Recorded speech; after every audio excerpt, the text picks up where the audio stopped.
Hey Netflix fans, I'm your host Ainika Chung, The Last Kingdom Season 5, created by Stephen Butchard, and it's adapted from the Bernard Cornells, The Saxon Stories, and it's starring Alexander Dreymon, Emily Cox, and David Dawson. In the year 872, many of the separate kingdoms of what is now England have fallen to invading Danes, leaving the great kingdoms of Wessex standing alone and defiant under the command of King Alfred. Born a Saxon and made a heir to the Bebbanburg when his older brother dies, Uhtred is captured at a young age by the invading Danes and is adopted as a son by a Dane leader, Earl Ragnar. Forced to choose between his birth country and the people of his upbringing, his loyalties are ever tested.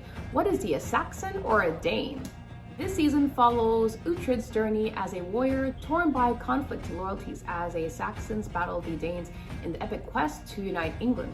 Meanwhile, Uhtred's claim to Bebbanburg haunts him and propels him through the series. On a quest to reclaim his birthright, Uhtred must tread a dangerous path between both sides to play his part in the birth of a new nation and untimely recapture his ancestral lands. In this season finale, Uhtred reclaims his homeland by saving the Saxon army with the help of the Dane warriors.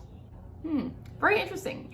This was actually my first time watching this series. It kind of reminds me of the Game of Thrones, but it was engaging and entertaining. It provides a unique first-hand perspective on the formation of the United Kingdom back in those times and how life was as Danes and Anglo-Saxons fighting for territory, peace, and revenge. But there's a little drama in this final series. Uhtred and Rita are the two main leads. They have an interesting relationship. They're so close, but he didn't marry her. I think deep down she actually likes him. It was sad that they had to part ways, but she felt comfortable being with the Danes, and he had to move on, marrying someone else without knowing what the bride looks like.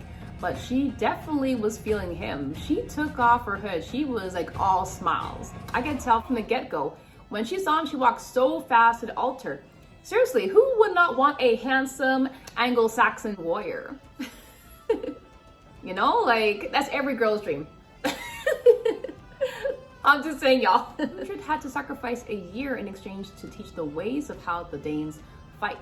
And someone was actually creeping from afar watching him, revealing the battle secrets. I was wondering, who was that guy? Maybe someone from the past, but it was actually one of the Danes. I can't pronounce his name, but he wanted Uhtred to come along, but he couldn't because he kept his promise to the king to stay. And adjusting to his new life in the kingdom, Uhtred gets along with everyone. He's the kind of person you definitely want to spar with. Either you love him or hate him, but I definitely enjoyed him along his journey of what he wants for his future and family. Although the episodes were long, I definitely enjoyed each story. It was so unique. The endless battle scenes were crazy, but you can definitely feel the impact of the strikes in the field. And the cinematography was superb. And the dialogue scenes were great. The acting was really good. Alexander Dreymon brought Uhtred to life, and he was so captivating in his role. But there's one thing I gotta say. There were some villains in this series I could not stand. They were just annoying, especially the drunk teen prince. He was such a brat, and that Viking that always makes so much trouble wherever he goes. You know what I'm talking about? The one with the blonde hair? Like, I just could not stand him, but he was crazy. If you're into any historical dramas, I definitely recommend watching this. I give The Last Kingdom 4 stars. What is your favorite episode? Let me know in the comments below. I'm your host, Ainika Chung, and I'll see you next time on my next motion picture or trailer review. Love yourself always, and remember, be excellent to each other. All right, guys, I'll see you next time in the pictures. Cheers, and that is a wrap. Cheers.